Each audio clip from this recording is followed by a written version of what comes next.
ఈ గార్డెన్లో అంతా తిరిగి తిరిగి కాళ్ళ నొప్పులు అయితే వచ్చేసాయి. హలో గైస్, చాలా మంది అయితే నన్ను అడుగుతున్నారు ఎందుకు కాలేజ్ టూర్ పార్ట్స్ ఇన్ని పెడుతున్నావు, ఎందుకు ఇంత ల్యాగ్ చేస్తున్నావు అని. నేను ఏదైనా సరే డీటెయిల్గా చెప్పాలి, ఏదైనా డీటెయిల్గా చూపించాలని చెప్పి అయితే ఇన్ని చేస్తున్నాను.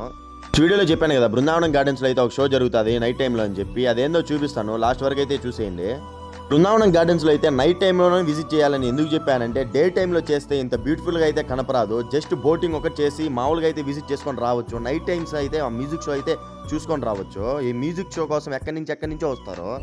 మ్యూజిక్ షో అంటే ఏం లేదు, మ్యూజిక్ ప్లే అయినప్పుడు ఈ వాటర్ అనేటివి కలర్ఫుల్గా అయితే డ్యాన్స్ అయితే వేస్తాయంట. అదే మ్యూజిక్ షో, ఇంకేమీ లేదు. ఈ షో వండుకొని నైట్ టైంలో 7 నుంచి 8:30 వరకు అయితే జరుగుతుంది డైలీ.